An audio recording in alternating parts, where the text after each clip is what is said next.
You are kneeling in a line of captives, with your face in the dirt, waiting to die, when a priest walks the row, lifts your chin with one finger, and studies you the way a buyer studies a horse.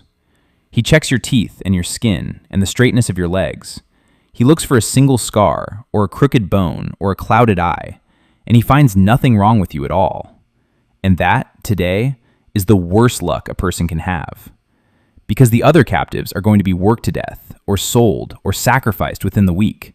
But you are flawless, and the flawless one is not killed today. The flawless one is dressed as a god. The year is the time of the great city of Tenochtitlan, the lake city, and you have just been chosen to become the living body of Tezcatlipoca, the smoking mirror, the god of fate and night and the turning of the world. For 1 year, you will be a god on earth, worshipped by an empire. And at the end of that year, on a date the priests already circled before you ever opened your eyes, they are going to lay you on a stone and cut your heart out of your chest. You know the day. You have known it from the first hour. That is the cruelty of this gift, and it is also the whole point of it. Welcome to your life as the god who gets 1 year. They begin by remaking you. They wash you, and they paint your body black, and they dress you in fine cotton and eagle feathers and gold. They string flowers around your neck until you smell like a garden, and they hang bells and shells at your ankles so that the whole city can hear a god approaching in the dark. They give you 8 attendants who never leave your side, who feed you and guard you and answer to you. And they give you teachers, because a god must move like a god. And so you are taught to walk slowly and beautifully, to hold the flower the way the painted gods hold flowers, to carry a smoking tube of tobacco with an easy hand. And they teach you the flute. They place a small clay flute in your fingers, and they teach you to play it sweetly, because Tezcatlipoca walks the night playing music, and from now on, so do you. Remember the flute. The flute is the beginning of you, and it will be the end of you, and everything good that happens in this year happens with that clay flute in your hand. The first time you walk the streets as the god, you do not believe it will work.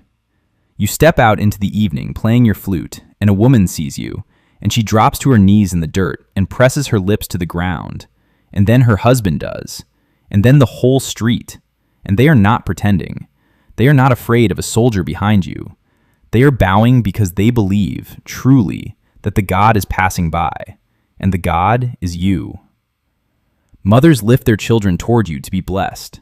Old men weep. People leave food and flowers in the places where you walked. You were 16, maybe 17 years old, a prisoner who was bound for a sacrificial stone a month ago. And tonight, an empire is on its knees because you exist. It does something to a person, being loved like that. You know it is borrowed. You know the date. And still, when a city worships you every single night for months, a small voice somewhere inside starts to whisper that maybe, the rules will bend for you. Maybe you are the one they let live. They are not going to let you live, but they let you believe it for a while, because a god who is happy is a better offering than a god who is afraid. The months are good.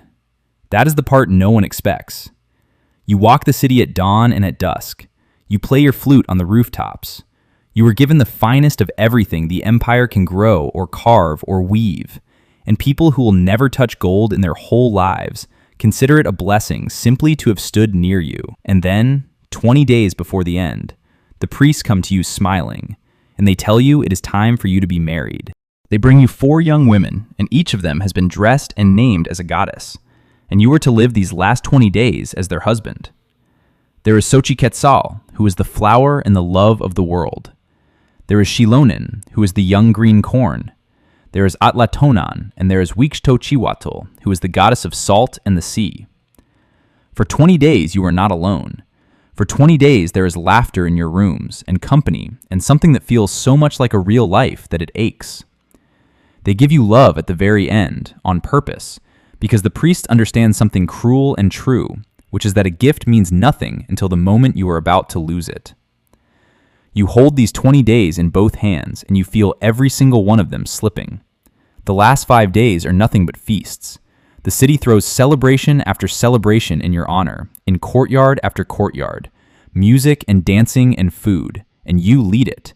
You dance at the center of it, the god of the festival, glittering and beloved and counting. You are always counting now. 5 days, then 4, then 2. The flute is still in your hand. You play it through every feast, and the people listen to a god making music, and they do not hear what you hear inside it, which is a clock. On the final night, you say goodbye to your 4 goddess wives. You do not get to keep them either. Nothing here was ever going to be kept. On the last morning, they take you down to the water, and they put you in a canoe. They do not take you to the Great Pyramid in the heart of the city, the famous one, the one the whole empire can see.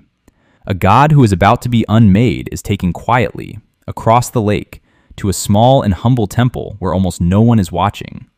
And that too is the lesson, that all the worship in the world delivers you in the end to a small set of steps in a quiet place with a knife at the top. You climb out of the canoe. You climb the steps of the little temple alone.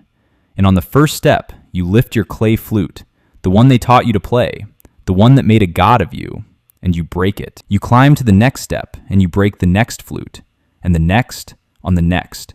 One shattered clay flute on every stair. The music of your whole year cracking apart under your feet as you rise. Because the god gives back everything he was given. Beauty and music and love, piece by piece on the way up. By the time you reach the top, your hands are empty. That is the point. You arrive at the stone with nothing, exactly the way you arrived in this life with nothing, kneeling in a line in the dirt. The priests are waiting. They lay you back over the curved stone so that your chest lifts toward the sun. You see the obsidian knife catch the light, black glass sharper than anything in your old life, and you understand that you were never the god. You were the offering, and a year of worship was simply how they fattened the gift. The knife comes down. Your heart is lifted toward the sun while it is still beating, held up to feed the thing that keeps the whole world turning, and the city below believes that your death is what makes tomorrow arrive. Unlike the others, they carry your body down with care. You earned that much. You were a god, for a while. And here's the part that should make your skin go cold. At the very moment your heart leaves your chest, somewhere down in the city, in a line of captives kneeling face down in the dirt, a priest is already walking the row. He lifts a young man's chin with one finger. He checks the teeth, the skin, the straightness of the legs. He looks for a single flaw, and he does not find one. And he smiles, because he has found next year's god. And that young man has just learned the date of his own death without knowing it yet. And the flute is already being made. You wanted to matter. You wanted to be loved and seen and remembered. You got all of it. You got a year as a god, and an empire on its knees, and 4 goddesses, and music in the dark.